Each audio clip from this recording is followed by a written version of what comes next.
Naghang pa ang aking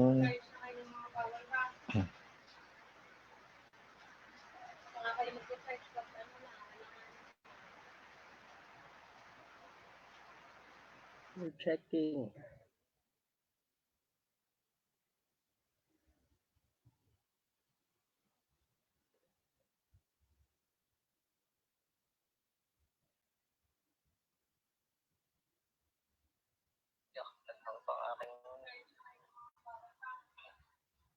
Okay. Am I on live already?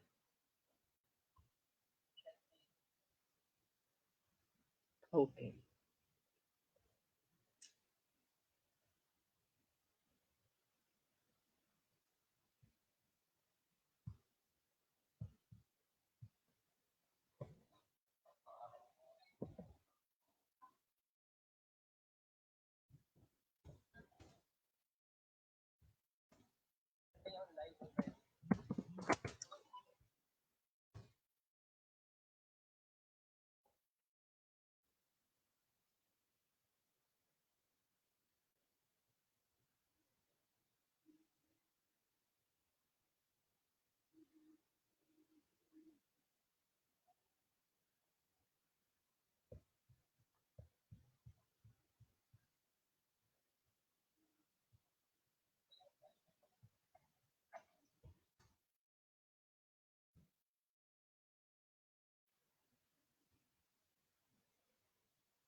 Okay.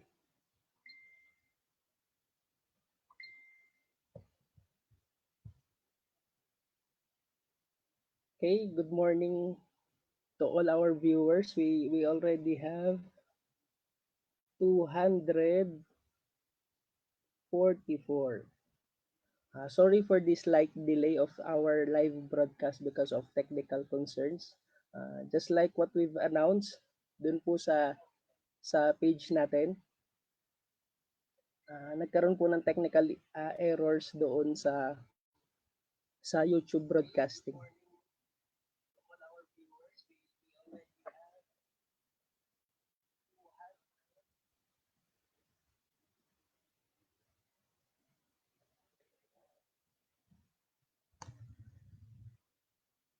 So before I give you the our presenter or the speaker for the webinar, the SNETAP Acts or the Access for Continuous Learning on topics about special education.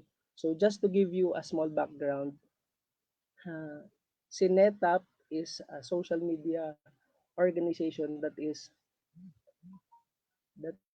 that is currently helping so many SPED practitioners. It's quite overwhelming to see or and to hear so many comments about uh, message of thanks and some sorts.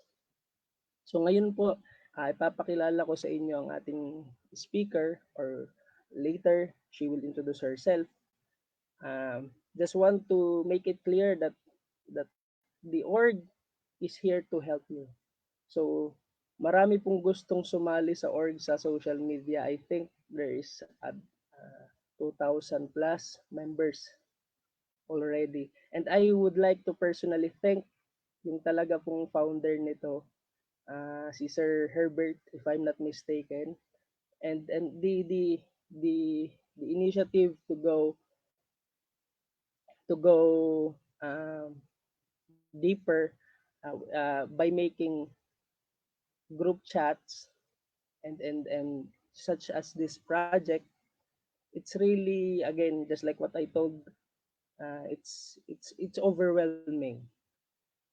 It's the first time po na magbo-broadcast ng ganito, and it's also the first time na I will be speaking soon ng ganito kadami ang audience. And as much as possible, I would really like to entertain all your questions. Those who personally know me, really send me messages of thanks and asking for help. If kaya ko pong sagutin, ay sinasagot ko to the best of my ability. Again, the org doesn't want to harm anyone or any institutions. The org is here to help. So kumbaga, gaya po na sinasabi ko sa mga members ng org, knowledge is meant to be shared. So kung ano man po ang matututunan nyo dito, I hope that again it will lead to improving your practice. Ayun po. So the flow of the live sessions will be you listen to the speaker and later on you can type in your messages, and then after the session the speaker will entertain your questions. Okay, so there would be let's pray na hindi po magkaroon ng technical errors again, hindi magka-brownout, lalo na ang broadcast po nito nasa Batangas. If I'm not mistaken, nasa signal number 2 po tayo, and I hope and pray that lahat po tayo is safe. So lalo na po sa ganitong klaseng crisis wherein there's the pandemic, masyado na pong ano ang Batangas. So yun. So ano pa ba? Ano pa ang kailangan yung malaman? Ayun, sa ano po, the video, this webinar will be uploaded sa aming YouTube channel, and the hashtag is SNETAP Acts. So if you like the webinar, you can type in as you watch the live video SNETAP Acts. And if you want to other topics to be covered, you can actually send us private messages. So actually I'm capitalizing on my networks to get various speakers. Again, we're fortunate to have Miss Ellen Weber. Personally, she has given me so much guidance, and it's from the US style of special education. So, yun pong maririnig niyong mga comments or yung presentation, it's more of a US based style. Hindi lang po kay Miss Ellen, maaring dun sa other topics, let's say dun sa LRE. But then we will try to contextualize it, hopefully on our context para po makita nyo. So I think it's better that we go foundational and philosophical, methodological and theoretical first. Then we will try to look into our own context. Again, enjoy the broadcast. Yun. I will give you Miss Ellen. Everybody, this is Helping Students with Communication Disorders. I am so honored to be invited to speak to you today about this. As Irvin just mentioned, I am in the US, so our system of special education is slightly different, and especially regarding children with communication disorders. So I am going to try to relate this to you with the understanding that you guys don't have speech language pathologists in every school to work with these kids. So I'm going to give you a little frame of reference of where I'm coming from, and then I'm going to share some resources with you for how you can work with these kids that you have in your special ed classes. Okie dokie. And this is just a little bit about my background. You can read that later if you want. This whole PowerPoint is available to download. There's a bunch of active links in the PowerPoint that take you to the resources, so you'll want to do that. And I'll share the link to that at the end of the presentation. So let's get started. When we talk about communication from a speech language pathology perspective, we're talking about language, listening, speaking, reading, and writing it, fluency, that gets into non-stuttering disfluencies, which are normal or could be because of learning a second language. It also looks at stuttering, which is not normal. Stuttering is what we would be working with. Articulation is pronouncing speech sounds. So that covers auditory discrimination, motor control, sound symbol motor association, phonological patterns. Voice we work with, syllable stress, intonational patterns, all this kind of stuff are the things that SLPs work with in the schools here in the US. And a lot of the kids that you're working with probably have issues in some of these areas, but they're not getting services. So hopefully I'll be able to give you some resources that you can help them out a little bit. So let's start with a frame of reference here. This is kind of a continuum. So first we're starting out with normal development, communication development, and we know what, quote, normal is by milestones that have been developed through research. Milestones and averages. This is the difference between a milestone and an average. The thing is, different sources use different criteria.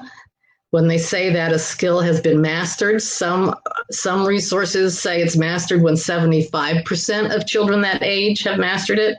Others might be 80 or 90%.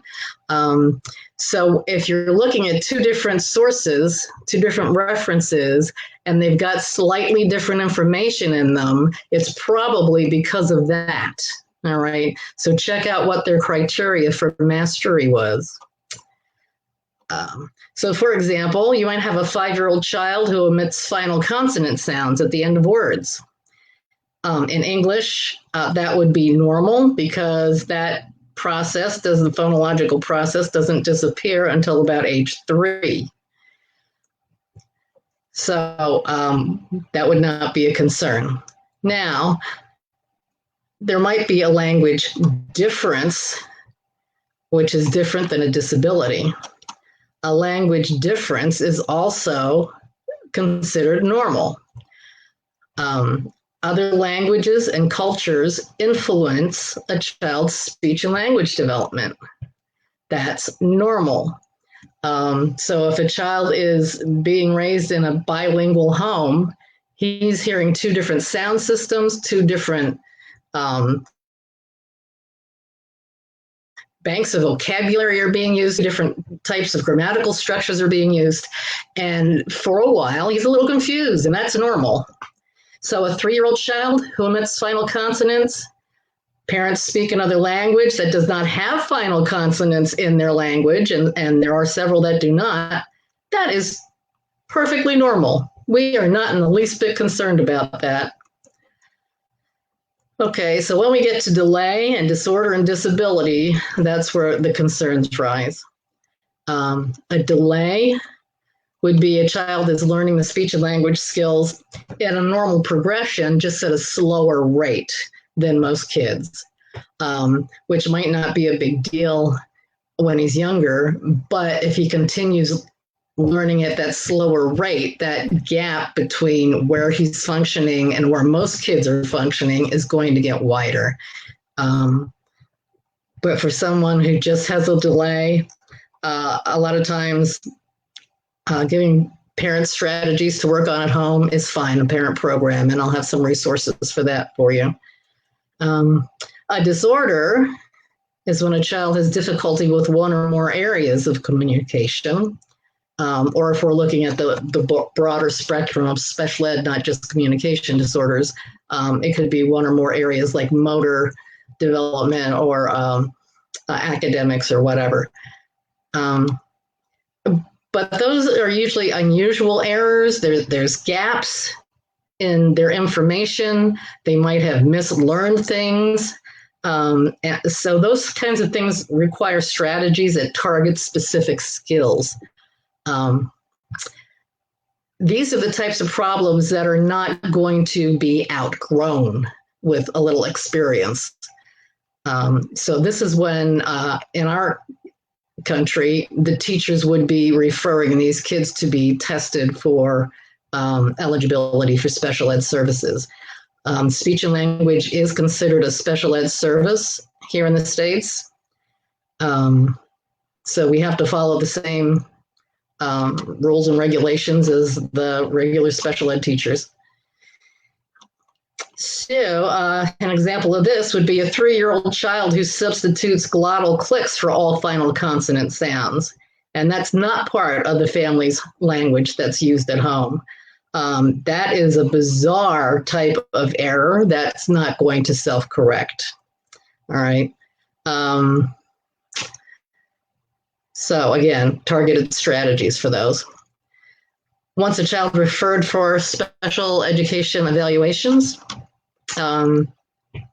it's determined whether or not his difficulties actually are resulting in a disability that would qualify him for services. And he or she has to meet several different eligibility criteria. They have to have some standardized testing, classroom observations.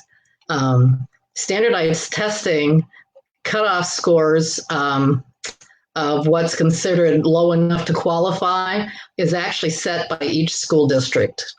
So they vary a little bit. Some go by 1.5 standard deviations below the mean, and others go by 2 standard deviations. So that's a little bit different from county to county. You might have a child who qualifies in one district and not in another, which is very confusing. They also must demonstrate a negative impact in their ability to learn social, academic, or vocational skills. Again, that's where the classroom observations and input from the classroom teacher, the general ed teacher, are important. Without demonstrating that negative impact, they do not qualify for services. For speech, especially, that doesn't happen often in the other areas, but it happens a lot in speech. I've had severe stutterers, that didn't qualify for services because there was no negative impact from his stuttering. He was very sociable. He didn't, hesitate to speak in front of the groups in class and do his reports. He just stuttered through them. Doing fine academically, there was just absolutely no impact. So they didn't qualify for services, unfortunately. Those are the kids who have to get services outside of the school system from a private clinic or a hospital setting where it's considered a medical model as opposed to an educational model. All right. So that's the basic framework I'm going to be working from tonight. I'm giving you resources for each one of these levels, so you can kind of keep it straight in your head while we're going through this, because there's a lot to go through. So the first one is the normal developmental milestones. I have a website that's free to access. It's just resource and informational stuff. And I've been gathering that stuff for over 10 years and putting it on my website. Most of it's free. All of this stuff is free. There's other references to other things on my website that might be, a couple dollars, but it's basically free or inexpensive materials and resources. So on my milestones and normative info page, which you can access down here, again, it's an active link if you download the PowerPoint. There are all kinds of resources here for developmental milestones. Most of these are specifically speech and language skills. There are a few, I believe, that might be other things, but most of them speech and language. A couple I want to show you that might be especially useful for you. And keep in mind, all this stuff is based on the research done in this country and in other countries where English is the primary language. So the developmental milestones for Filipinos or Tagalogs are probably a little bit different. I have some links here for some sources that I found online for your languages. 6 to 24 months, birth to 4 years. But let me show you these because it gives you a general idea. Communication Milestones is put up by Linguasystems. This was published in 2012. And this is the most complete guide I have ever seen. It covers everything that a speech language pathologist might need to work on. And yes, we do work on feeding, but not in the schools. Feeding and swallowing issues is something that they work on in the hospitals through a medical model. We are not allowed to work with them in the school district because the districts don't want to get sued by any parents who feel their kids are aspirating something, and inhaling something they're trying to swallow and causing a health hazard there. But anyway, as you can see, we have all kinds of speech sound acquisition. And then phonemes are, the speech sounds they're saying. This is the developmental chart. See, they give you a range of when these sounds are developing. So this is when they start to develop. And by this time, they should be completely mastered. So in between here, they'll probably be using those sounds inconsistently. But I digress. You can see this. The one reason I wanted to go all the way through here is there's the last page, second last page. The last page has their commercial ad on. There's red flags in communication development that you might be interested in sharing with parents. Or for your own kids. These are pretty general. All right, this is helpful for parents who are like overly concerned about their kid having a problem that they don't really have. Sometimes this helps put it in perspective for them. Just having a general thing like that. Oops, sorry. Whoopsies. Alrighty. This other one is less detailed. It's a PDF to download. And this goes from birth to 8 years. The reason I like this one, it looks at not just speech and language, but cognitive skill development and hearing skill development. Speech and hearing are closely interrelated.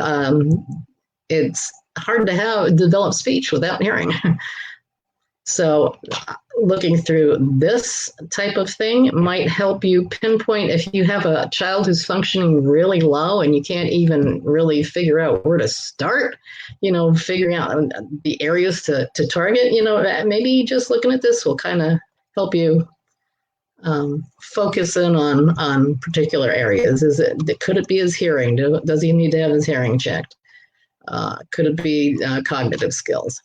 So birth to 8 years. This is handy. This is a little much to print out and hand to parents, but it's handy to have around as a reference for yourself.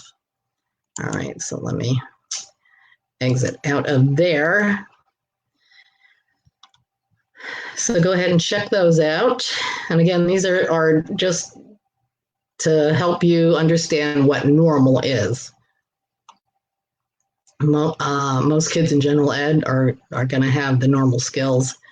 But if you're a special ed teacher, obviously, this is going to be difficult for many of your children. So, second one is language differences. Let's go ahead and see what we've got for that. What we do to help determine, it's very difficult to determine whether a child actually has a language disorder or whether it's just a difference because of other influences, like a second language. So what we do is we look at this kind of thing in both languages. We have a high incidence of, especially the school I worked in for a lot of years, we had 90% plus of the kindergartners coming into school entered with no English. All they heard at home was Spanish for the first 5 years of their life. So it's hard to determine, like halfway through the school year, they're having trouble, learning the English. Is it because of, the Spanish is interfering, or do they really have a language disorder? So we could kind of look at comprehend. This is an observation matrix, oral language observation matrix. So it's like a rubric. Looking at comprehension, fluency. We're talking about speaking fluently without linguistic influences. This is not referring to stuttering, all right? That's a different kind of fluency issue. Vocabulary, pronunciation of the words, grammar. So the classroom teacher would fill out one of these, and then either the parent, if they were able to, or someone who spoke the child's first language could sit down and do this as a parent interview and get this information about their functioning in their first language. And then we compare the two to see, whether their first language is also showing evidence of a disability or a disorder. It's not really considered a disorder unless it's their first language that's a problem. So there are some strategies for kids who have a language difference that are learning a second language. First of all, give it time.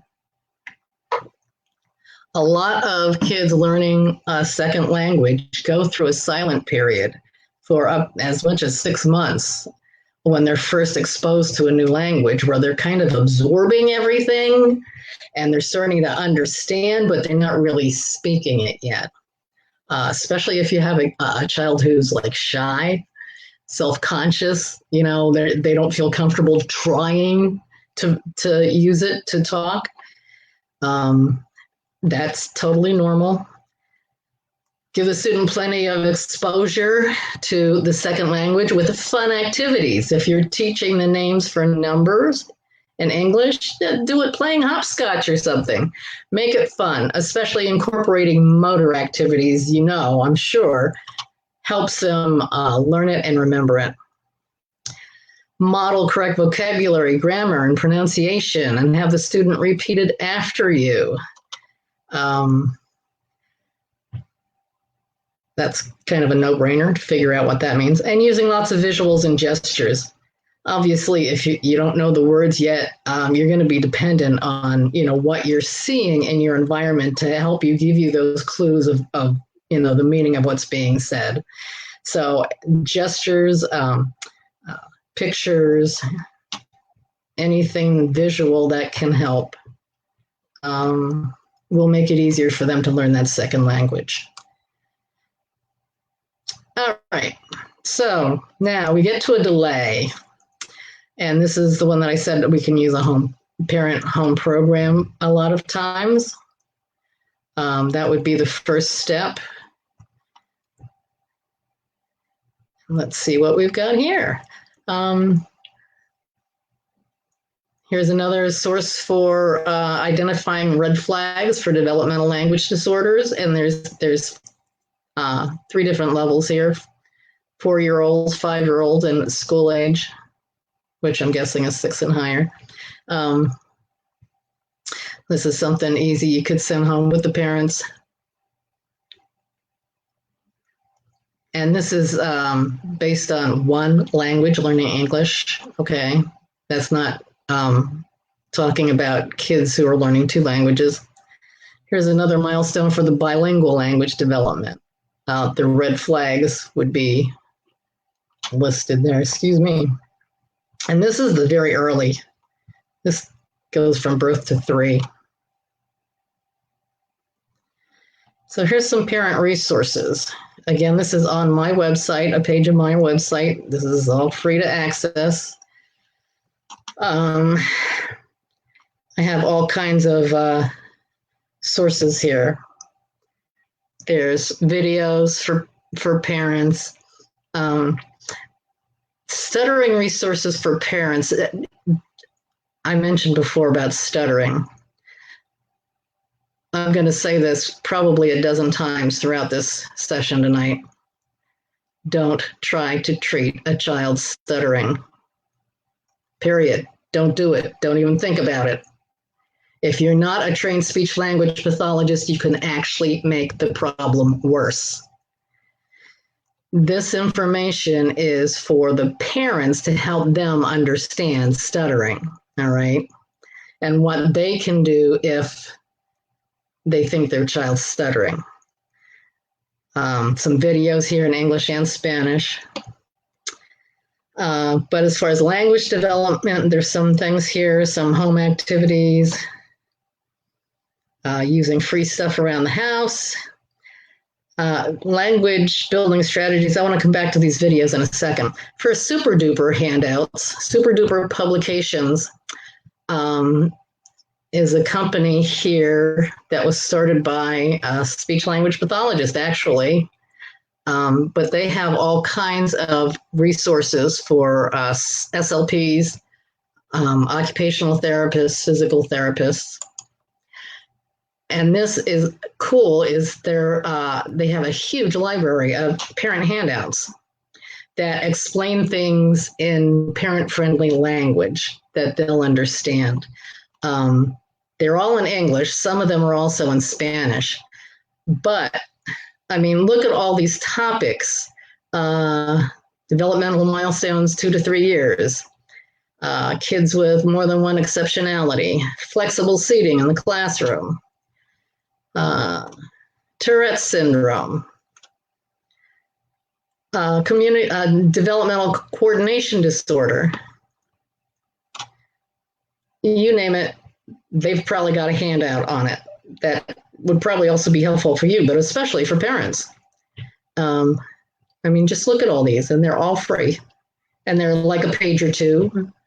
I mean, it's not going to, break your printer to print something off.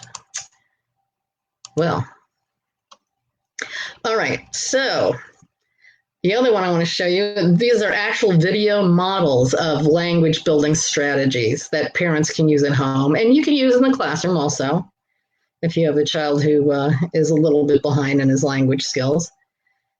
These are just general strategies. And hold on. A lot of the strategies are on here that we're going to talk about in a minute. So let's go back and, I'm going the wrong way. Let's go back and click that to see some of these. Helping your child learn to communicate. Welcome to Helping Your Child Learn to Communicate, a guide for parents, guardians, and caregivers. I'm Heather Hayward, a speech-language pathologist.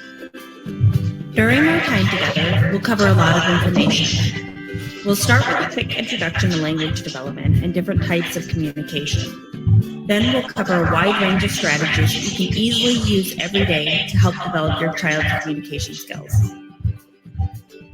First, we'll learn about following your child's lead. Then we'll move on to the strategies of self-talk, parallel talk, and toy talk.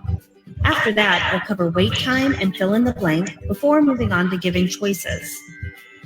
To finish up, we'll learn about creating communicative temptations by placing things out of reach, encouraging your child to communicate using sabotage, and responding to your child using expansion and recasting. By the end, we hope that you will feel confident in your ability to help your child become the best communicator he or she can be.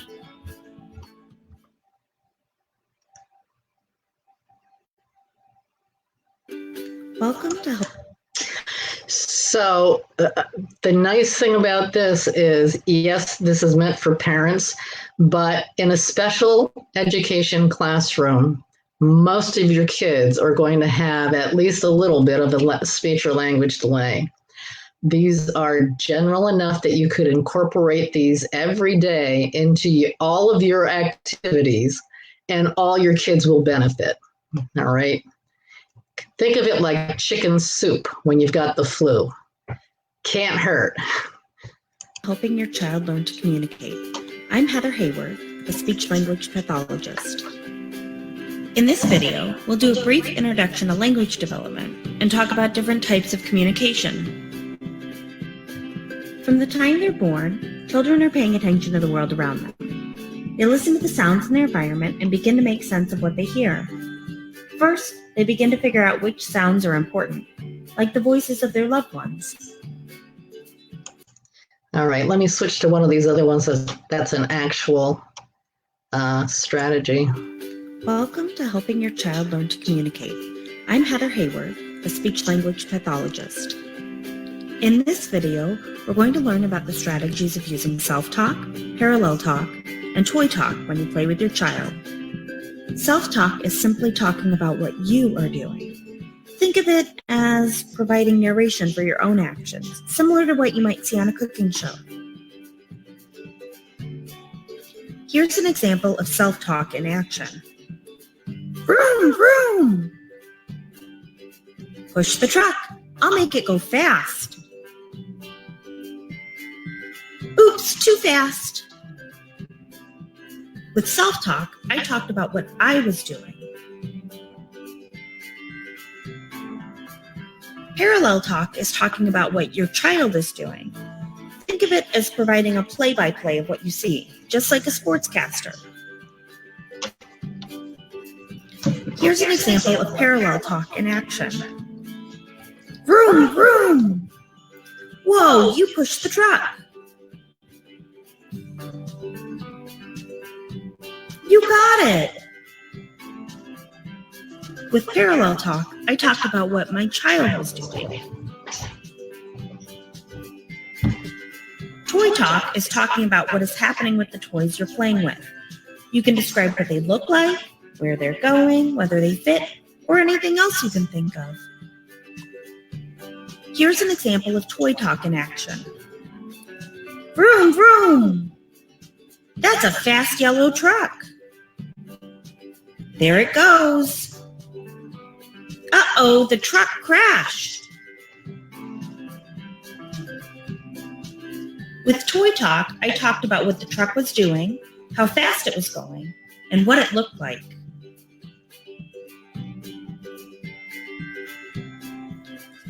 You don't have to use these strategies alone when you're playing with your child. They can all be used at the same time. Here's an example of all of the strategies in action together. Vroom, vroom! You pushed that truck fast. I'll push it back. Uh-oh, the truck crashed. Using self-talk, parallel talk, and toy talk provides your child with really great language input to help them grow their vocabulary, increase the length of their sentences, and learn about different concepts. I hope this video helped you understand these simple strategies that can be used anytime throughout your day to help your child learn to communicate. Next time you're with your child, think about changing the way you speak by using self-talk, parallel talk, and toy talk. Okie dokie. So you can see that she has a whole bunch of these for different, strategies. And there's a whole list of strategies on the next page. Right there. So she talked about the self-talk, the parallel talk. I don't think toy talk is in here, but I kind of think of that as parallel talk.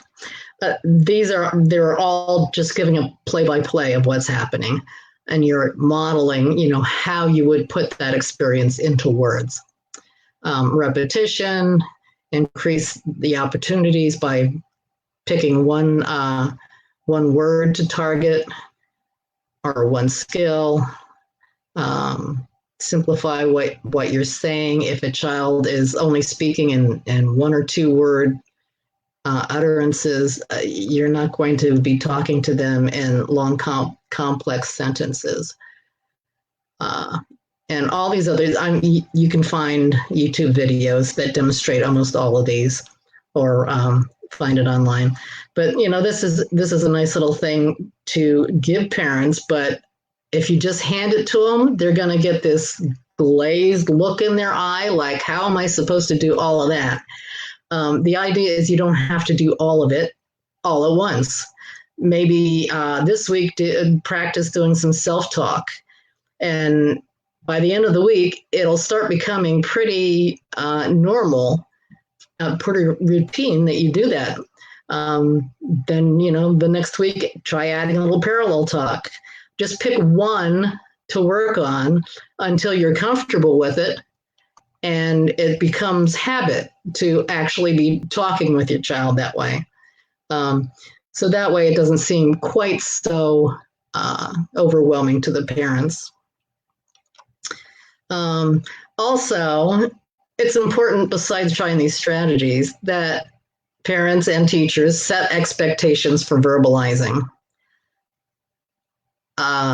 Don't respond to pointing or grunting if they're capable of talking and they just choose not to. That's not acceptable.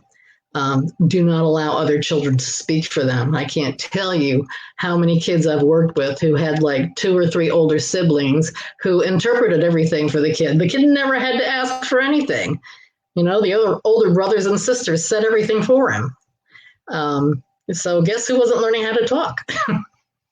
That's a no-brainer right there.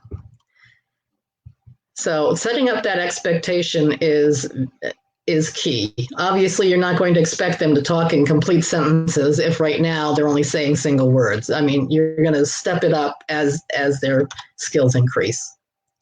Okay. And like I said, the older they get, if they don't have anybody working on trying to encourage that language development, that gap's going to get larger and larger.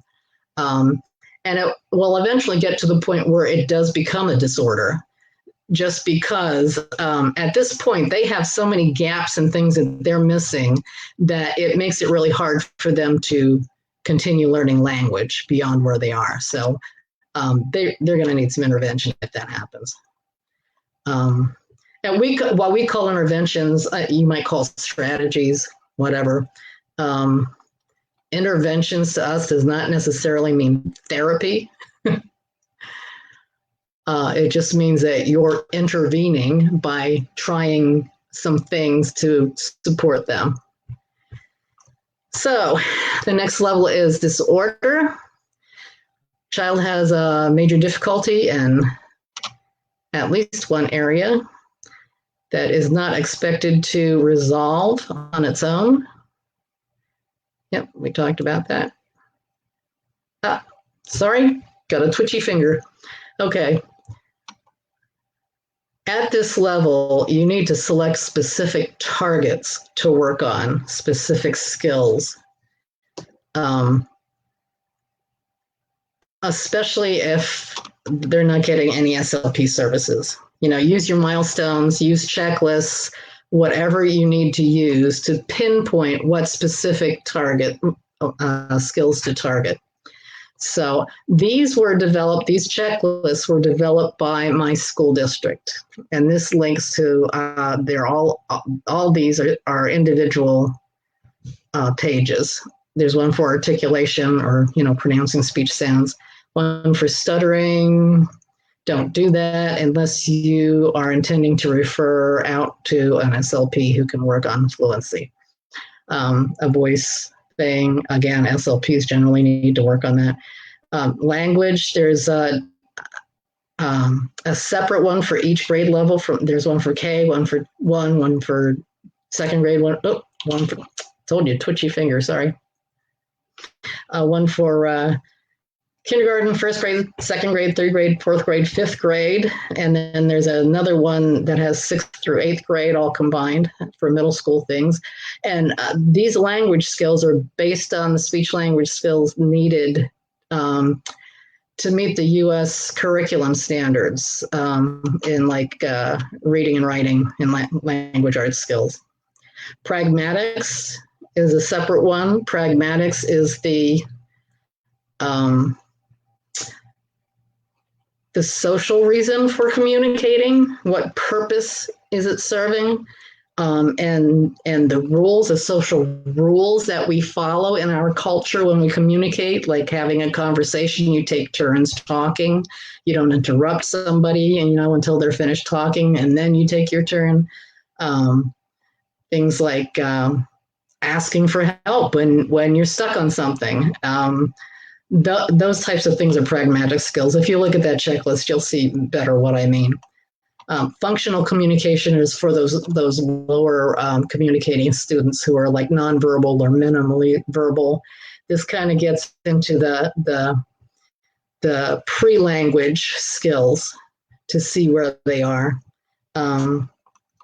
And then current academic functioning, that's something that we would use, again, to determine if there was a negative educational impact. So all of these are digital, by the way.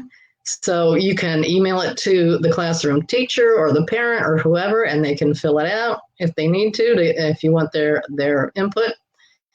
This is what we do for our referrals. When the student gets to the level where there's either a severe delay or a disorder is suspected and they want to refer the child to be evaluated, they filled out these checklists for whatever area their concern is in and submit that to us. And then we give them suggestions of interventions to try for a certain period of time, usually 6 weeks. And they have to keep track, take the data on how the child is progressing, if that's helping to close the gap in that area or not. If it's not helping to close the gap, then they're referred for an evaluation. A communication matrix is also excellent. This is an online evaluation, like a survey that you just answer some questions. Perfect for the parents to use. In fact, a lot of the things on there you might not actually be able to observe in your classroom. You might have to get the parents to do some of it. It used to be completely free, but that's because they had funding from grants and their grants ran out. So now they let you use it 5 times in 12 months for free. After that, you have to subscribe to it.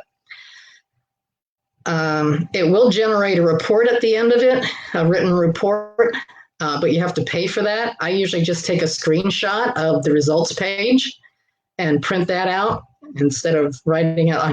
I'm perfectly capable of writing my own reports. I don't need somebody else to do that. But let me show you. Sorry, this is such a fuzzy image. I just grabbed this off the internet today, and this is the clearest one I could find. This is an example of the results you get. It looks at the different levels of communicating and then the different skills at those levels. So level 1 is pre-intentional behavior. Expresses discomfort, expresses comfort, expresses an interest in other people. Level 2 is intentional behavior, protests, continues actions, like they want you to, continue doing something, like you're pushing them on a swing and they want you to push them some more. If they want more of something they're eating, attracting attention, what do they do to attract attention? Level 3 is unconventional communication. Level 4, conventional communication. And a lot of these are what I was talking about are the pragmatic language skills. At these early levels, it's all function. What function is it serving for them? Level 4 is conventional communication. This gets into polite social forms, answering yes/no questions, asking questions. Level 5 is concrete symbols. Let's see. Names things, makes comments. A bunch of other stuff in there. Abstract symbols is level 6. Level 7 is language. So here we're getting into actual verbal language. And the different color charts show you how they did on the evaluation. So that's how that communication matrix works. It's pretty slick in helping you target what you want to work on with the child. So here are some strategies you can use. Again, this is a page from my website. You can click on it here to get right there. Again, please do not treat stuttering. So this support site explains what a response to intervention is. Understood.org also has that information as far as the process for, providing those interventions and then making the referral and then, getting them qualified for special ed. That's kind of the process before the kids get into the special ed program. So these are the types of strategies that we would have the classroom teachers doing and taking data on before they're referred for an evaluation. These are things that are easy for somebody who's not a speech language pathologist to implement. All right. These are the ones from my school district. There are specific areas as far as language, fluency, articulation, general strategies. Let's see. I think you can find bunches of stuff on here that you can use.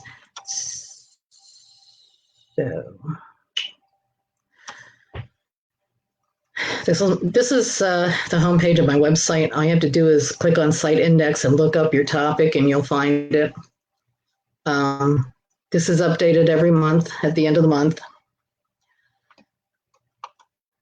And I always include things that are happening during the month, like special events for the days. If people are looking for ideas for basing their lesson plans on links. Right now, there's a lot of COVID-19 information and resources. I also have an app of the month and lots of other stuff on there. So this main page changes every month, and I'm always adding new stuff to all the other pages. Let's see. There we go. TinyTap is a free app, and I'm going to be talking to you about that in just a minute. But I've used this to make over 400 apps that I have available. And I usually list in here the ones that relate to these days of the week or days of the month, special things going on. If I've made any new ones recently, seasonal themes, things like that. All right. But sitemap gives you all these different areas. These are all different pages that are filled with resources for you. All righty.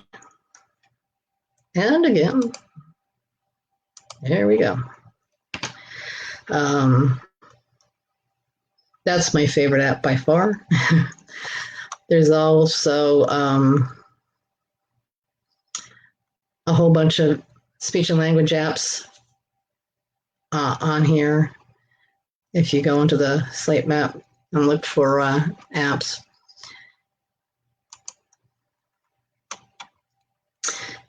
Here's the main list of the types of apps that are listed. Each one of these is a page full of apps that work on these areas.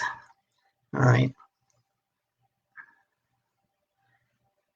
Following directions, narrative skills, sentence constructions, sequencing, vocabulary, and some interesting articles and other links. But each one of these takes you to another page full of suggestions and recommendations for apps that are either free or relatively inexpensive. All right. Okay. So, TinyTap. The app itself is free. If you have an iOS tablet, an iPad, you can create your own interactive digital activities. You can create lessons, homework assignments, quizzes, tons more. I've used it to create AAC devices, communication devices for nonverbal students. I've used it for creating interactive visual schedules, all kinds of things.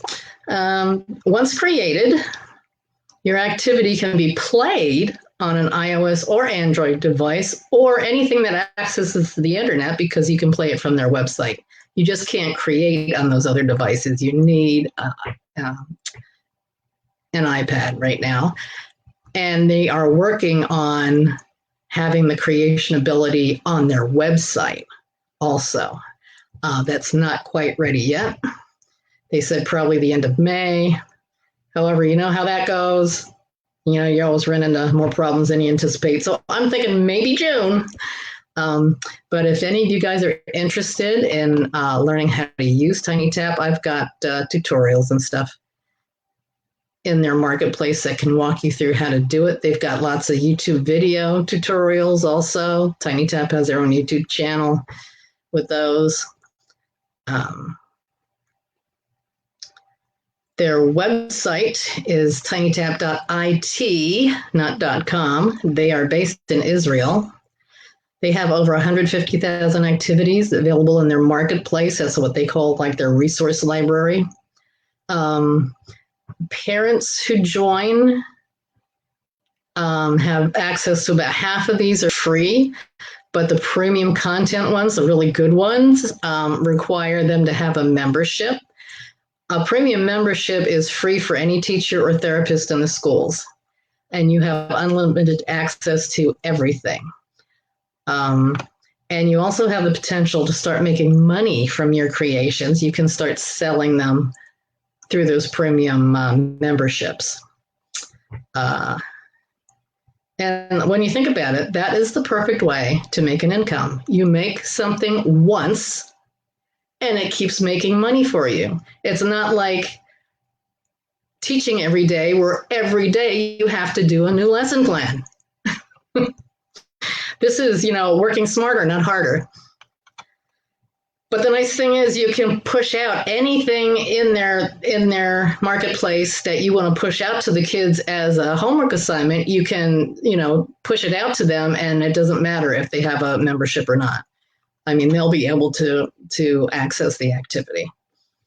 But that's just one of the perks of being a teacher. They really support their teachers. When you open to a blank page when you're ready to create. You can tap on that face, open up a whole giant file of images, even animated images. So you pick a background, you put some other images on the page. You can tap on the image and pull up this formatting menu to do all kinds of things with it. You can add your text. They have a full range of formatting. I know it's hard to see, sorry. They have a full range of formatting your text on there also. So once you have your visuals, your text on your page, then you can select an activity to make that whole page interactive. So you can ask questions and they tap on the answer, and you can have multiple questions and answers on one page. Talk or type is where the child either has to say or type in the answer to a question, and you can have multiple ones on a page. Select multiple areas lets you create hotspots on the page that will jump to other pages. So that's perfect for making like a menu page, so they can jump to things. And I'll show you my AAC app. I use that for the menu page. Cut a shape puzzle is just that. You take an image and you're going to cut it into pieces and pull it apart, and the kids have to put it back together again. And that's really helpful for doing things like fill in the blank sentences or matching activities. Sentence creation. Each puzzle piece is, either a word in the sentence or, a cluster of words in the sentence that they have to put into the order to make the sentence. That's pretty helpful. And they also, this isn't in the creativity section. This is when you open the app on your device, not on the website, on a tablet. One of the things that will show up is this new feature that they have that are tracing and coloring and really visual motor activities. Unfortunately, we can't take this and plug it in as a page in our other activity, but it is something that the kids can do. So I mentioned I used TinyTap to create an AAC device, communication device, augmentative and assistive communication device. I had a child in kindergarten who in every respect was completely normal, rough and tumble little boy. But he had dyspraxia of speech. He could not get his mouth to move the way he needed to say what he wanted to say unless he heard it first. And it was driving the classroom teacher nuts. So he wasn't really nonverbal, but he needed that auditory model to be verbal, that other people could understand him. So I created this for the teacher to use on one of the classroom iPads. And this is just a screenshot of one of the pages. This is for when he's in centers. So let me just jump to that.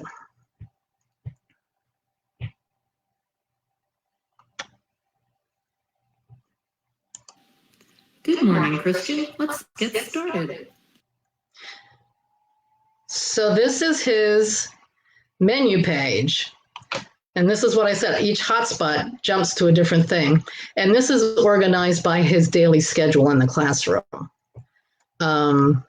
So for each block of instruction, there is a page that has things that he's either working on and needs to be able to express in class, or things he needs to practice, or just maybe some other social communication that he might want to use in that setting. For example, I showed you centers, math. Time for math.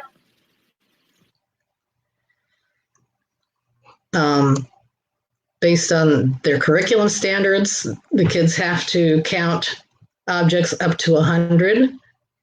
Well, if the teacher can't understand what he's saying, how does she know if he's counting up to 100? 1, 2, So he can either use this to communicate or use it for a model that he has an earphone in an ear and to hear it, and then he can say it. 21, 30, 1, All the way up to 100. 100, They're also learning shapes, learning to recognize these operations signs. So this will jump to other pages. They're learning spatial go relations. to your location words. So here, These are your place words for describing the location of objects. Don't forget, you need to say the whole thing, not just this one little word. So don't just say in what. It's not just behind, it's behind what. Say the whole thing. okay, they're learning Go shapes. to the shapes page. So if they're working on shapes that day, the teacher says, "What is this shape called?" He can listen to it Circle. and then say it.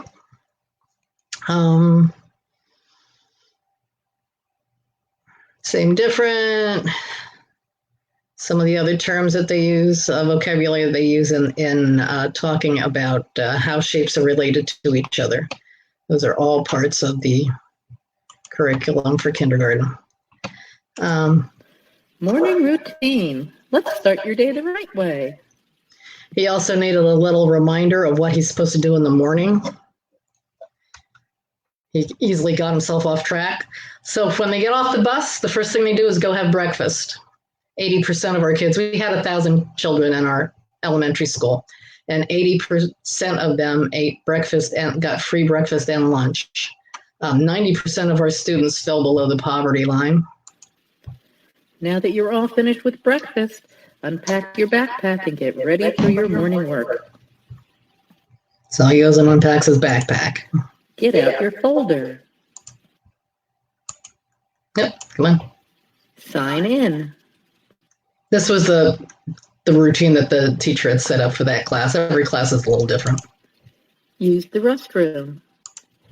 Get your morning work done. When you finish your work, show it to the teacher. So Tap the house in the black box at the top to return to your home screen. If you have children who need one of those all done checklists, this is how you could set one up for them. You can make images appear and disappear with it on a tap. So you could actually have a little check mark appear over that when it's done. That is so handy. Alrighty. And back we go. So I have a whole series of these tutorials. They're actually done with TinyTap. They're in their marketplace, but they're free. Well, it's free for you as a teacher anyway. But this one is specifically on how to create an AAC device with your students. How are we doing on time? Oh, good, I have time. Yep. Let me make this bigger for you. Welcome to another TinyTap DIY project. This one will give you some ideas for turning a mobile device into a free AAC device. You're lucky if you work somewhere that has abundant funds to purchase all kinds of communication devices, but the reality is that many countries and even many parts of the US do not have adequate funding for that, and there are long wait lists for devices, if any are available at all. So if this is the situation where you are and you need something to use with someone, check this out and tap when you're ready to start.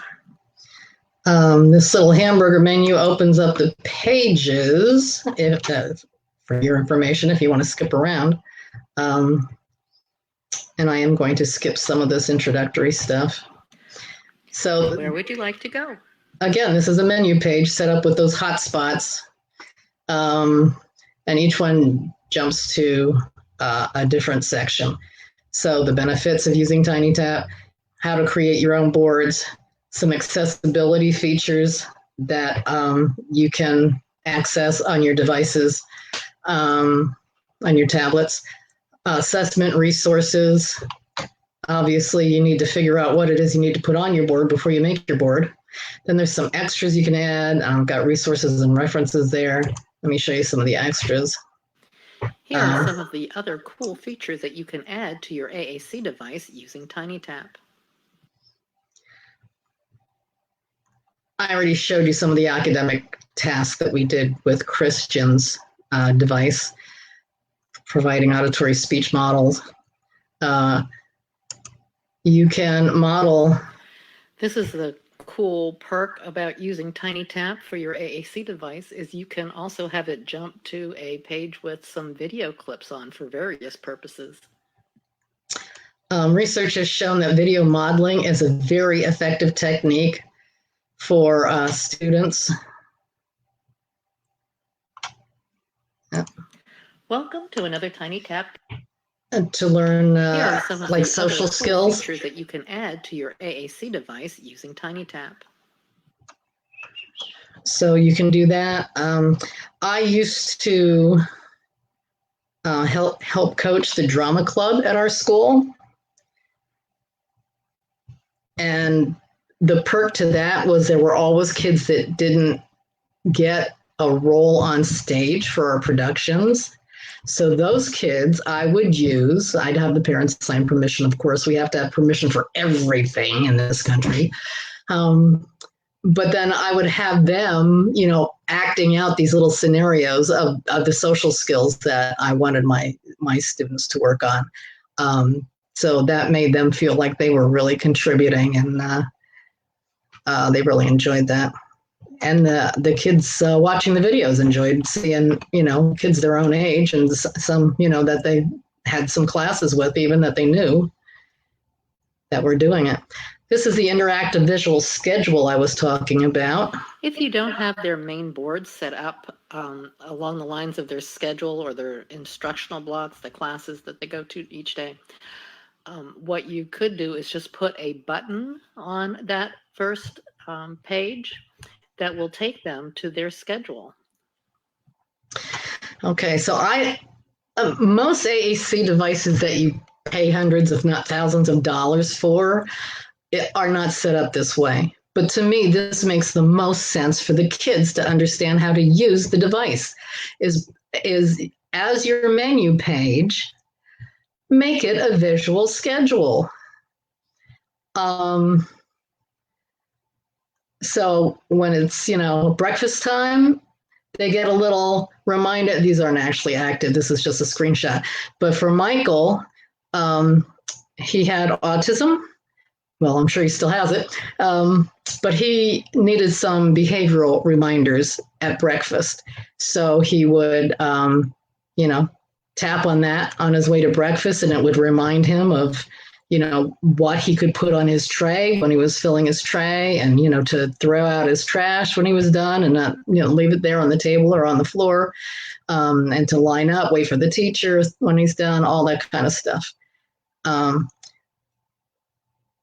Again, a few of these where he had particular difficulty and behaviors would arise when he got frustrated. There might be linked to a little video clip reminding him of how to calm himself down or what to think about. So all kinds of ways you can use that, but it makes more sense to set it up with their schedule. So here are some of the other cool features that you can add to all I wanted to show you about that. You can look at that on your own. But I'm sure a lot of you guys have students who are basically nonverbal or minimally verbal, that it's not really functional for them. And you might be using just a hard copy of a communication page or something with the pictures on a communication board. Well, this makes it interactive, and that's what turns it into a device, so it can speak for them.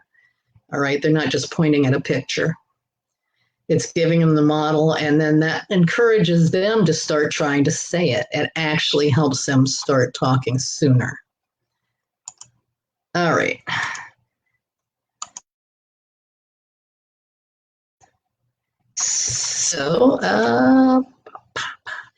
So in our country, I mentioned that to be eligible for special ed, to have their disorder determined to be an actual disability, they must meet all these criteria.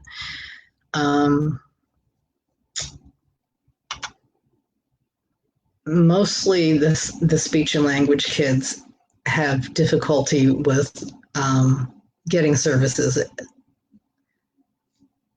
I'm sure most of the kids that you have are severe enough that they wouldn't have a problem with that. But let's go on.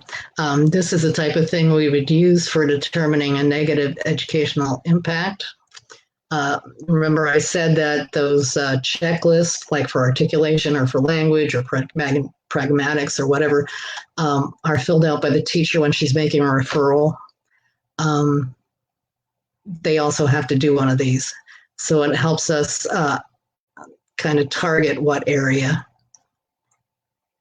is being affected the most by the problems they're having. These are all the standardized tests the kids take in our schools, but not all the kids take all these tests every year. I mean, it's like this one is given a certain grades, and this one's given a certain grades, and this one's given a certain grades. So, I mean, it's just they're all on there because there's no telling what grade this referral's coming from. So that, along with those speech and language checklists, and what might help, since I understand you guys have to have a prescription from a medical doctor for speech therapy or for your special ed services, using something like this and sending it to the doctor might help him understand the nature of, the difficulties this child is having at school. And you might get some more authorizations that way. Here, autism and physical disabilities like cerebral palsy maybe must have a medical diagnosis from a doctor.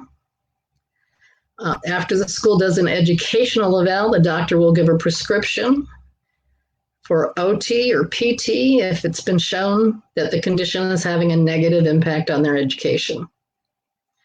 Okay, psychological disabilities must have a diagnosis from a psychologist or psychiatrist. Speech language disabilities must have a diagnosis from a certified SLP.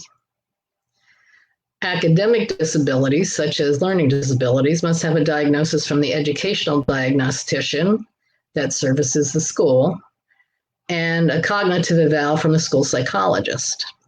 Hearing loss is evaluated by a certified audiologist, and hearing impaired services depend on whether or not there's a negative impact.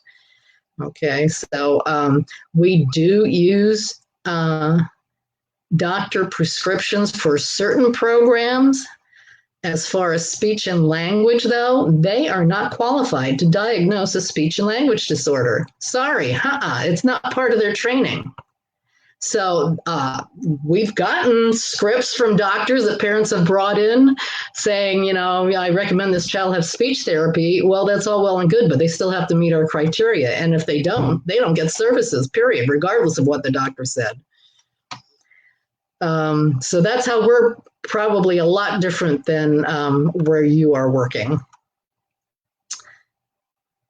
So now we're off that chart. They're eligible now for special ed. Now what? The range of services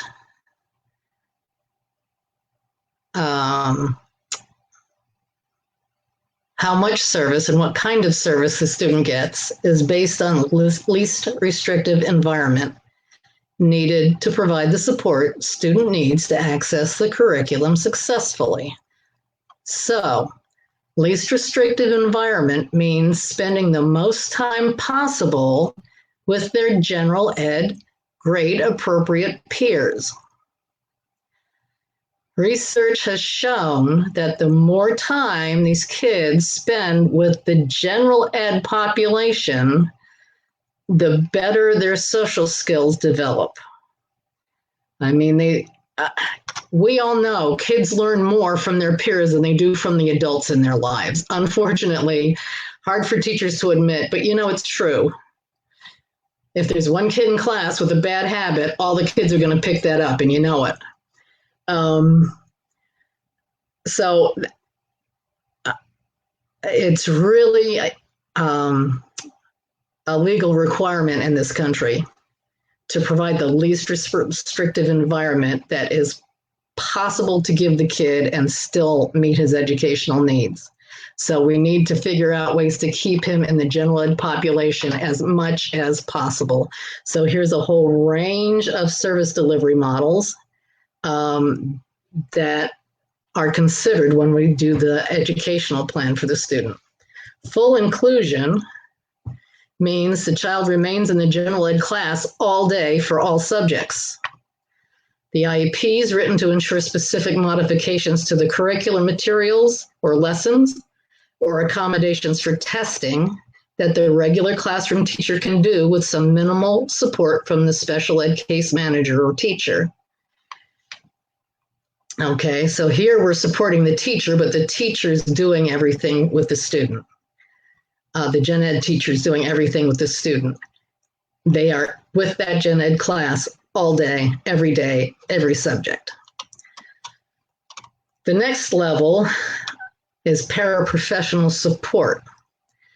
There's paraprofessionals here are special ed teaching assistants. They help students in the general ed classroom with whatever support he needs, and it's usually only for specific subject areas. The remainder of the day is in the general ed classroom without support. They might have modifications or accommodations in those other classrooms, but the general ed teacher's taking care of that. So if you have a child who, for some reason, has a meltdown every time he goes to PE, you might have a paraprofessional assigned to accompany him to PE to help give him the behavioral emotional support he needs to function. All right. Resource services. These could be pull out or push in. Students are not able to function in large group activities with or without the support of a parapro. So the special ed teacher works with the student in a small group or individually, either in the regular classroom that's pushing in, or in a separate resource room that's pulling them out to a resource room for specific subject areas like reading or math.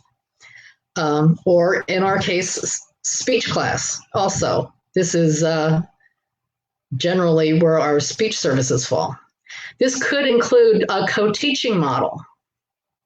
So I've had students where I went into the regular gen ed classroom during their reading language arts, and that gen ed teacher and I co-taught the lesson, where she might do the basic introduction, but I would offer, like visual supports or whatever else some of the students with special needs in there might need.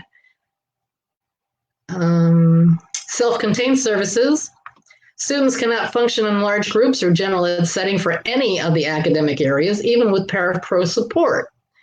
So, student is in a special ed classroom with special ed teacher and one or more parapros for the entire day.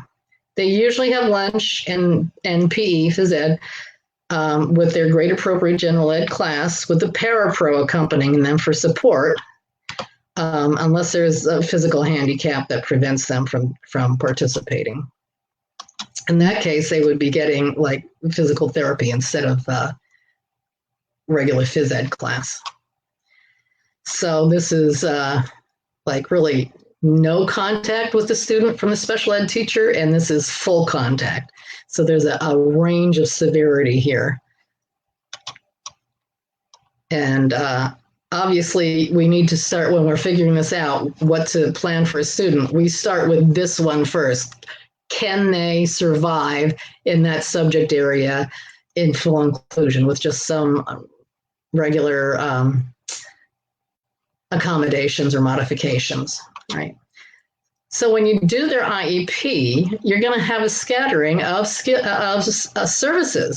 It's going to depend on each area. Reading language arts might need resource services. Math might need resource services. But science and social studies are more hands-on.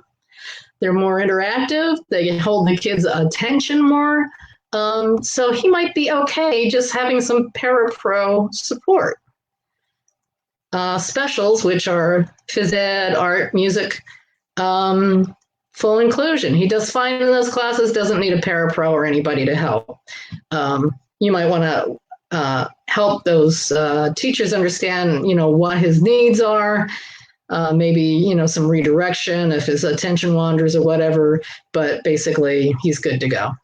And then there's always other considerations that are written into the IEP, like does he need parapro support at lunch, or does he need a special wheelchair accessible bus for transportation? All that stuff is written in our IEPs. And these resource services I mentioned vary in how much time. The minimum is 30 minutes per month, and that's what we call consult. That's when basically we observe the child, see how he's maintaining the skills he's been working on without being, we don't usually do that for pull out, it's usually push in, but it could be either. Without having, special ed services.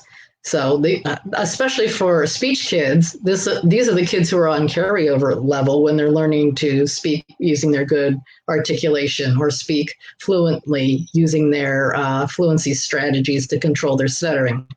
We might just, monitor them for 30 minutes a month, for a whole marking period, just to make sure that they're not going to start regressing or running into other problems in the classroom.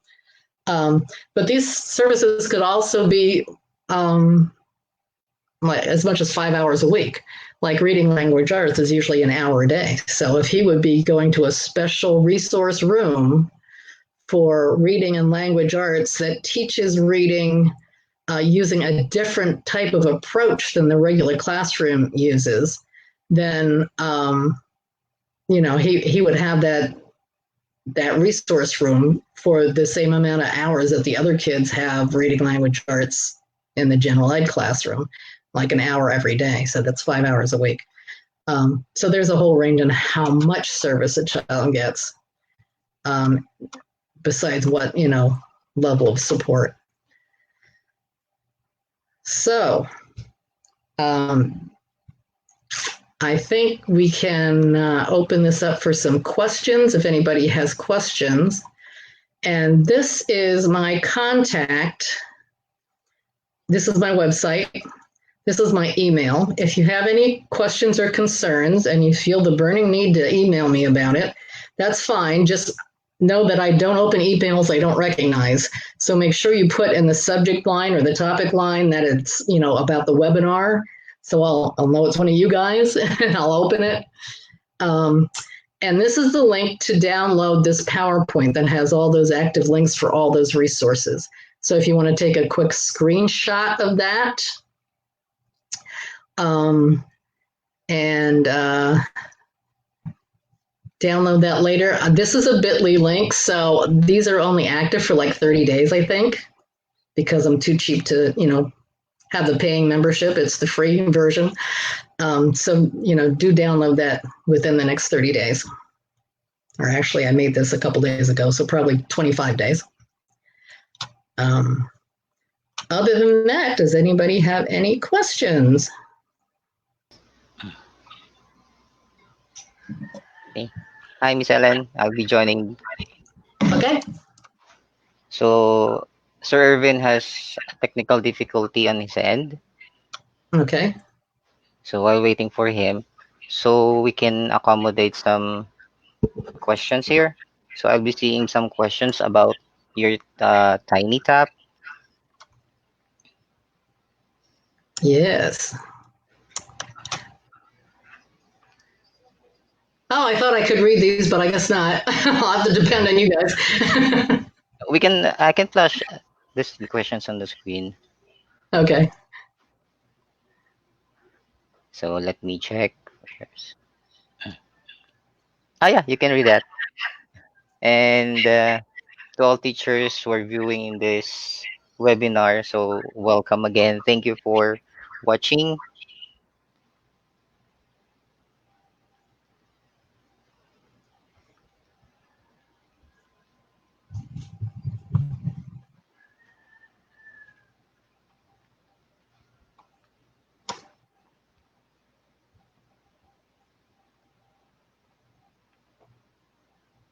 Ah, now I can see this question. Okay. So from Michelle Milagrosa Lumeda, can TinyTap be accessed or used offline once downloaded? Yes, you can do it either way. You can like play it live where it's not downloaded, or you can download it. That's especially good if you work in a school that doesn't have good internet access. The only thing is, if there are any links to videos on YouTube, those are active links. I mean, it doesn't actually download the video into your TinyTap activity. It just downloads the link. So you need the internet access to view that video.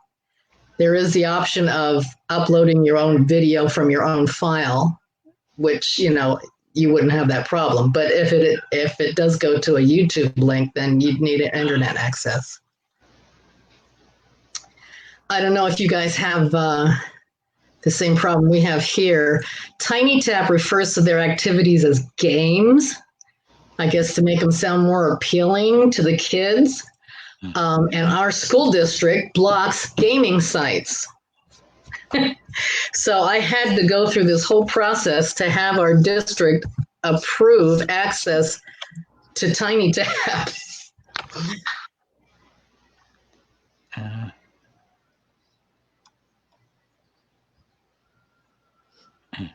Let's see. Okay, so thank you for answering that question. And also, as I remember, you've mentioned that TinyTap can also be, or the Filipino dialect can also be used in TinyTap. Can you say that again? I mean, the Filipino language can also be integrated in TinyTap. Yes. Yes. This is in like almost 50 languages. And I don't think they have Tagalog, but they have Filipino.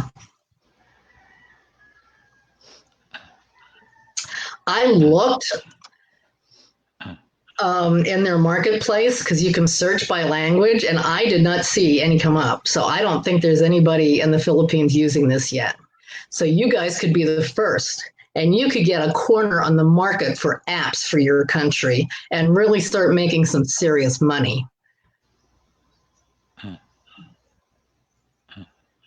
I mean, you're going to make them for your students anyway. You may as well, share them. Oh, this is somehow a new for the Filipino teachers, the TinyTap. Uh-huh. Okay, let me search some questions here.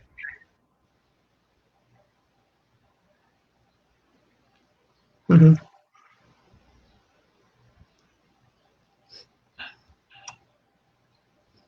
Oh, I see some. Again, I see another question here. Yeah, from Maricel Cacao. So thank you, Uh-huh. Miss Ellen, for sharing your expertise. So can't wait to try the TinyTap. This TinyTap is an app that can be downloaded to Play Store Um, or from Play Store.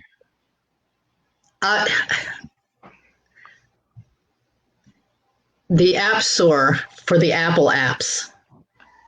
The Play Store is for Android. And then the Play Store for Android, you can download it, but you can't create with it.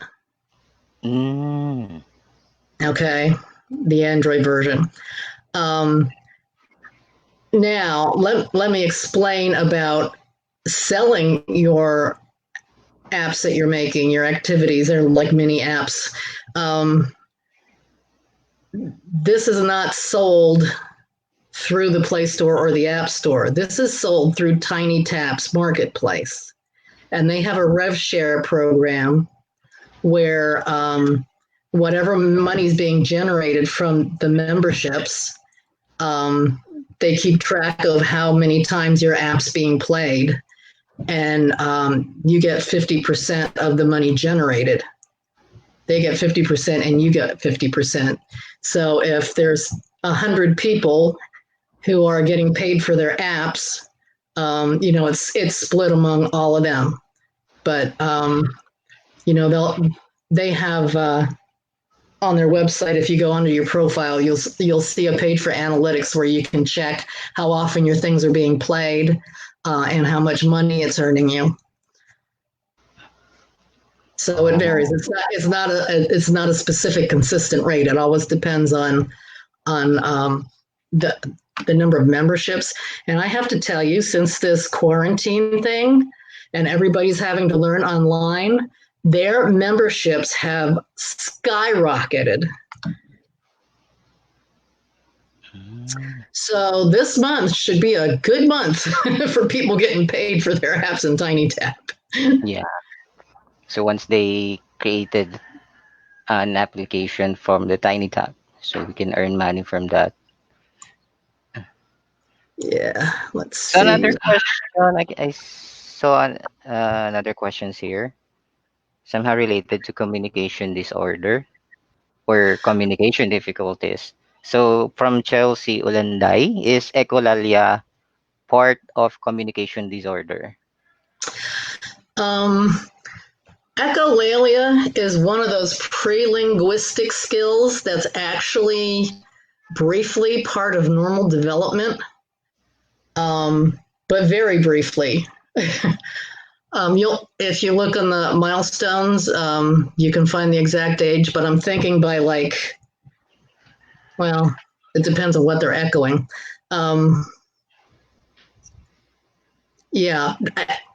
Echolalia is one of those things that you need to determine what function that's serving for the child to know what to do with that.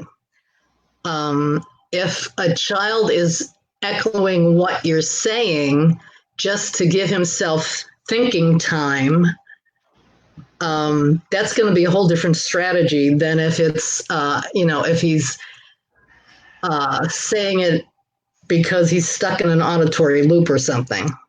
So you really need to determine what function it is serving for that child to be imitating what you're saying. I see one here that says, please save the webinar for replay. Are you guys recording this? This webinar is recorded, so we'll be uploading this video on YouTube and FB. Yeah, that's what I thought. Krishna, I'm sorry to hear you were hit by that typhoon. I hope you guys are okay. Yeah, we're experiencing raining right now. Yeah, oops.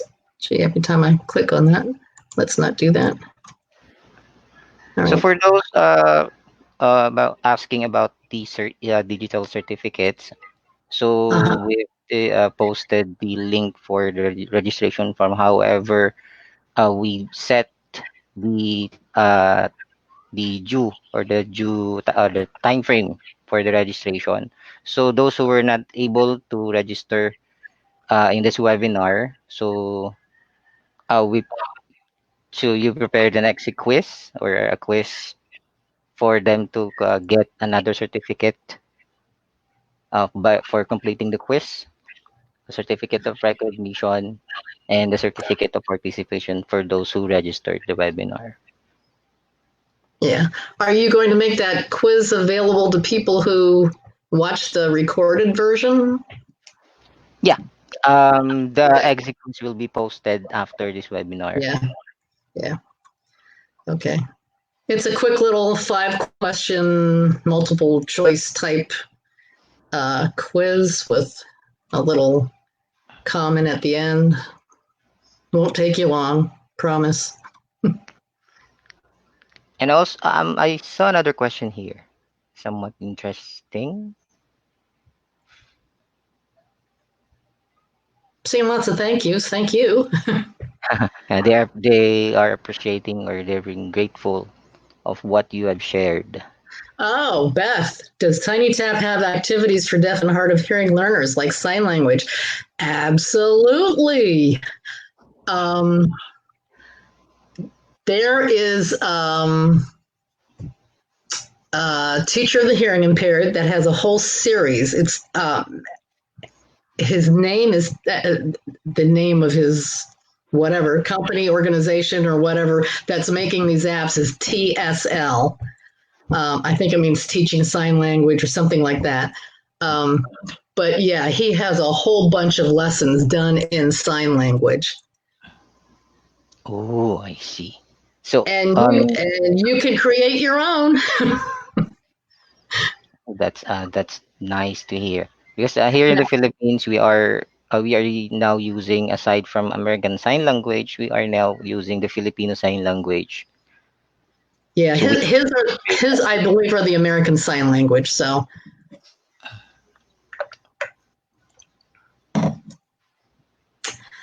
if you're looking for academic activities, Cece Lampy makes a lot of activities for her grandson who has special needs. And they're, I'd say, like preschool, kindergarten type skills. And they're wonderful. So it's CICI, CC, Lampy, LAMPE. You know what? Let me hold on.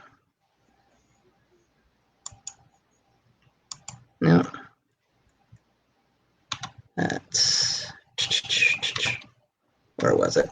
Here it is. Website. Oh, that's not going to click. No. All right.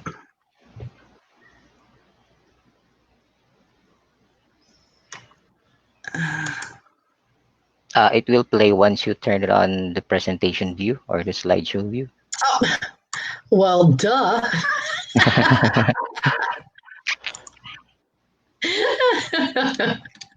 It's late here, guys.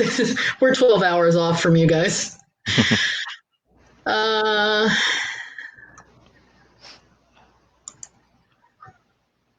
Okay. You can search for activities by all these different topic areas. You can put in a specific subject, a specific person.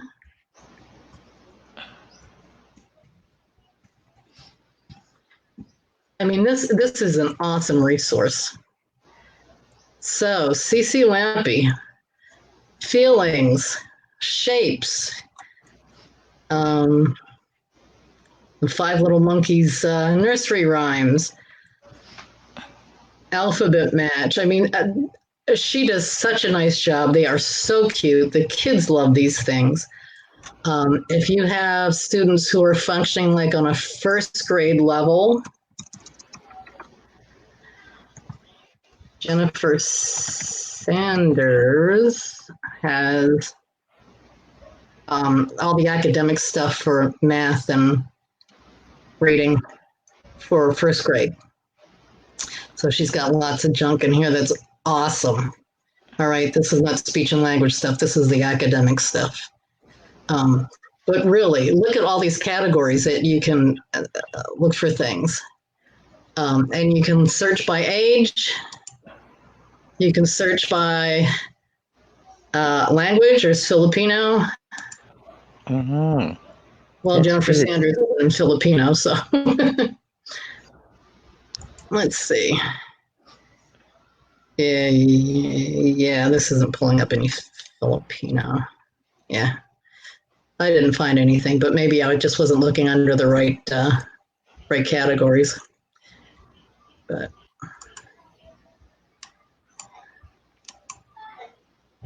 Then I think English. our teachers who Here's are watching right now can explore that yeah. web. Yeah, here's that analytics. When you tap on your profile thing, here's that analytics page that shows you your stats for how many times your thing has been played. I have over 400 in there, so it takes a while Oh, for this page to load. somehow too many apps to load. Well, this is just a statistics. It's counting how many times it's been played for each one, so it's going to take a minute. But what else is in here? You can create courses. That's what's showing up here, courses. So if you want your students to play certain things in a certain order, you can package them together as a course and push out that whole course. Okay, so here are my play count. How many were played, how many were downloaded, how many likes you got. Then when you click on sales, that'll take a minute too. It will tell you how much you've made, how many payment, which payments you got on which dates and things like that. So Aside from creating or making some applications for your students, at the same time they can earn some money. Jazeel, can we put high school content in TinyTap? Of course, because we use mainstreaming in our school, so we can also be creative in modifying our lesson. Absolutely. I'll tell you what, TinyTap is the best way to customize lessons for individual students' disabilities.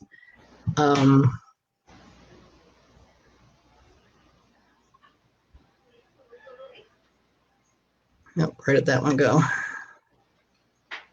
Yeah. I use TinyTap instead of PowerPoint when I'm doing conferences and workshops. I mean, it's for adults too. I know medical school student that puts all his notes into a TinyTap game to use to study because it's easier for him to remember that way. But absolutely, any grade level. That's good. So I will be happy to do another webinar that's specifically on creating and TinyTap. Just, let these guys know you're interested and we can set something up. I'm retired we now, can set that. so my schedule's flexible. So I think we can accommodate at least or another 3 questions. So I saw another question here. Maravik, thank you for sharing. At what age can we say a child has a communication disorder? Sorry. Basically, any age. I mean, if you look at the norms, like a couple months, they're going to be babbling. If they're not doing that, there's something wrong. They might have a hearing loss or something, but at that point, it's time to be concerned. All right. So just look at those developmental milestones. Yeah, thank you for that. And another question here, Miss Ellen. Somehow Here's another one. long. Fleur de Miss Lis. Ellen. Yeah. Oh, sorry. So I saw another question here Oh, yeah. from Beng Espinida. So Miss Ellen, I have a kid with autism. So who is turning 6 years old next month. So his speech and language skill is delayed, which he can only communicate with gestures, syllables of a word. So does he have hope to develop his speech? What activities can I give him? So somewhat, she's looking for an advice.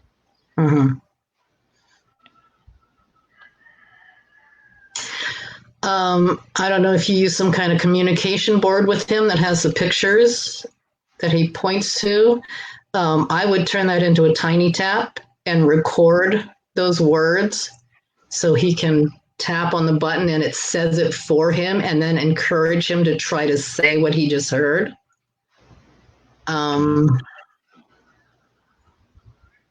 Somehow, it can be an interactive one using the TinyTap. Yeah. One that gives him the model. But he still has to do the thinking to figure out what it is he wants to say. He still has to find the right button. It's hard to answer that question without actually, seeing an evaluation on this child. Not Yeah. all kids develop speech and language. They just don't. But if you can develop some kind of functional communication like sign language or the use of a communication device, that will go a long way to helping him survive in the world. Here's another one. Fleur de Lisa. Since there's a pandemic going on, do most speech pathologists offer online service, consultation, and treatment if possible in the US and other countries? How much is the consultation fee? Right now, most speech pathologists are doing online services. Some do online treatment and consultation.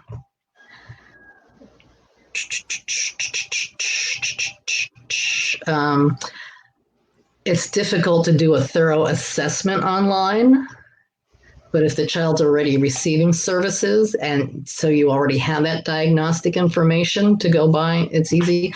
And the consultation fee depends on where you're getting the therapist from. I mean, there are teletherapy companies that hire SLPs to work, and I mean, they all set their own fees. And there are SLPs that do it individually. If you're looking for someone, there are several teletherapy SLP groups on Facebook. Some of them allow parents to join that you could, ask in there.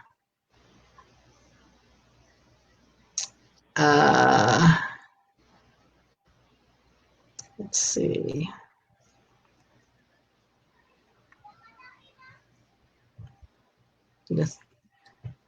It's our hope to develop functional communication skills of a nonverbal child who is nonverbal, who is already 25 years of age. Wow. That's tough. The older they get, the harder it is.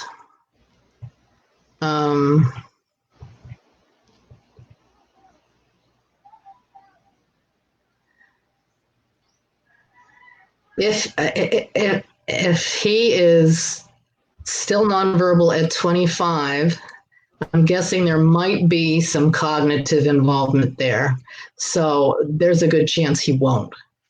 I mean, it all depends on whether he has the cognitive ability. You could teach him to use a simple AAC device or communication board to get his wants and needs met.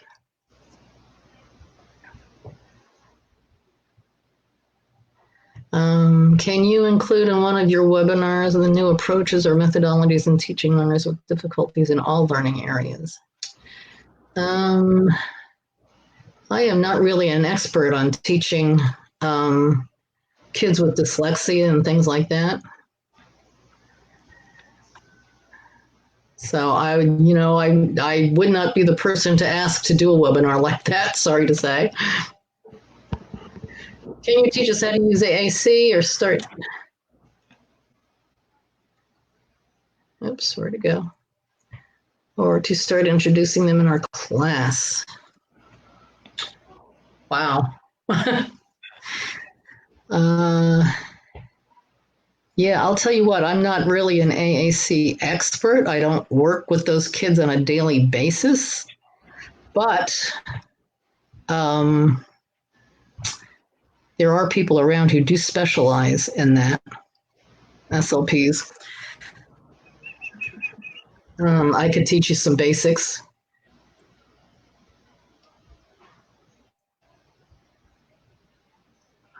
Not tonight, obviously. We can set another webinar for that also. Yeah.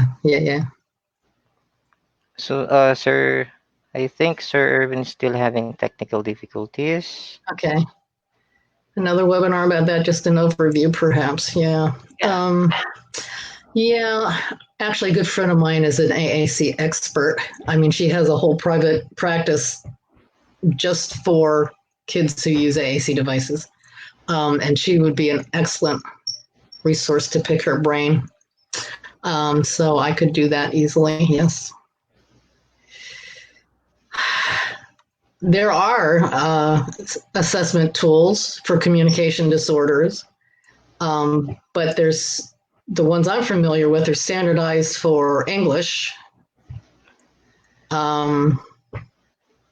And most of them require being a certified speech language pathologist to be legally allowed to administer them.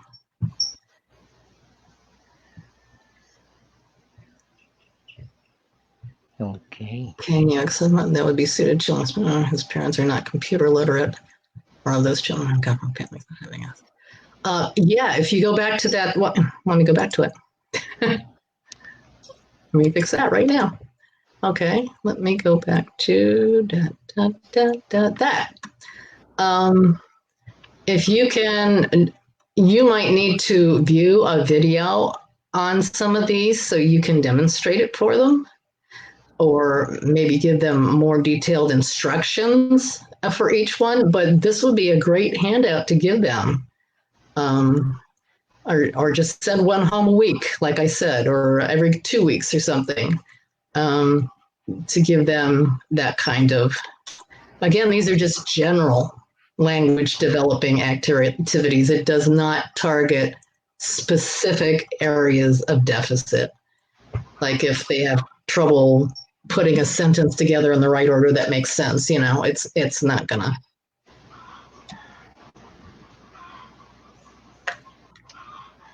Do that, but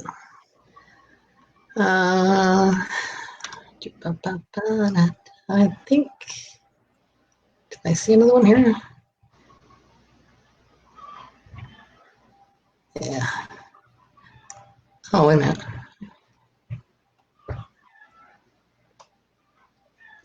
Okay. Are you guys teaching online now?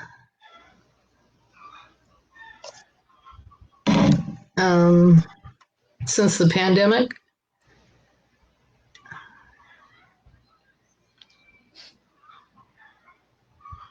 For this time, so online Uh-huh. teaching is not yet ongoing because Okay. because of the pandemic. So once the uh, next this school year or the next school year starts, so maybe the online teaching will Okay. be used. Wow. How can we engage our students with communication disorders who are at home? Well, if you're doing that online, that's really tricky. We use Zoom. I use Zoom. A lot of school districts won't let the teachers use that. But I don't work for a school district anymore, haha. So I can use Zoom. And a lot of the other platforms that you can use out there for online teaching not only let you share your screen, but it lets you turn over control to the student. So any kind of interactive activities where they move things on the screen, or this is where TinyTap is perfect for online teaching, because you can pull up that TinyTap app from the website and let them click on things and put the puzzles together and things like that. So that's perfect for that. Some of the platforms are limited in that if the child is using like an iPhone or a smartphone, it doesn't let them access controls. But again, it depends on your platform that you're using. Okay, No, so you can't hear anything. I don't know. Everybody else seems to be hearing things. I don't know what's up, Roland.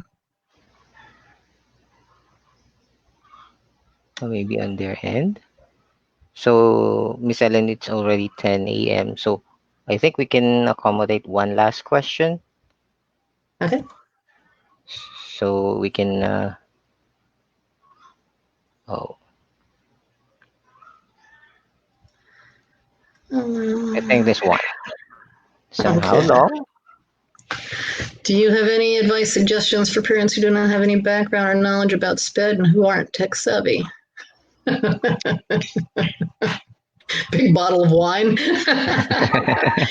um, uh, Well, part of our job as educators is to also educate parents, um, especially about special education and the specifics of their child's special needs.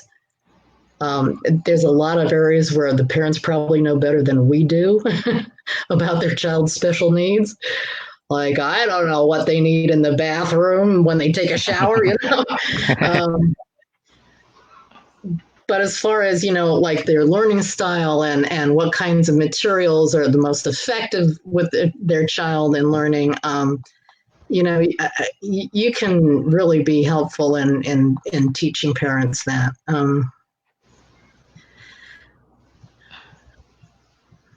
Also, Okay. I don't know if you guys have parent groups there. That's a big thing in this country. Parent groups, especially on Facebook, you can find a parent group for just about anything.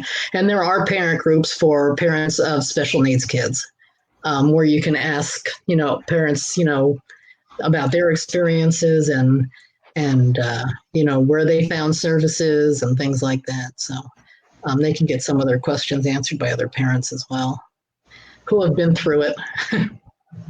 Actually, this group, the Special Needs Education Teachers and Advocates of the Philippines, are also Mhm. inviting parents to join for them to know more about how to handle child with special needs or to some Yeah, strategies they can get for them to handle if they are having child with special needs or exceptionalities.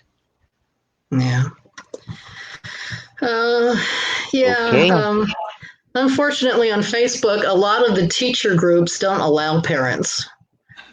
Oh, Um, that, that I think that's a shame, but they want to feel free to vent sometimes about parents that are driving them nuts. Let's face it, we all have them, and they don't feel comfortable if there are parents actually in the group, so they don't allow parents in there. But there are plenty that do.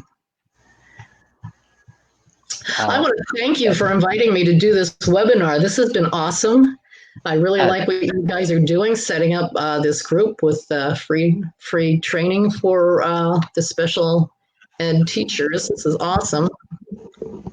and we're also grateful that having you as our resource speaker about this another learnings for our SPED teachers who are viewing right now or joining our webinar. And also we are grateful uh, for another tool that we can use or the teachers we can use, okay, for Yeah, their future online teaching or for their future teaching on the child with special needs. yeah. Okay, Okay. so everyone in the comments is being grateful for your sharing of your expertise. So once again, thank you, Miss Ellen. And it seems Sir Irwin is still having these technical difficulties in his end. Still, I can join our stream. So That's all right. in We got behalf it. of Sir Irwin, we thank you. Okay, again for You're welcome. being the resource speaker. So maybe our the certificate of appreciation or token of appreciation will be sent via email. Okay, by our Oh, end. that's not And necessary, really. okay. And also for those viewers or the teachers, okay. So once again, the digital certificate will be provided after this webinar, and also the link for the resource is being provided with a PowerPoint presentation used by Miss Ellen. Okay, it's being provided, and also the link will be posted also after the webinar. And also, please like our YouTube channel. So also a YouTube channel aside from our FB page. Okay, there it is. So you can download the PowerPoint presentation. So I'll be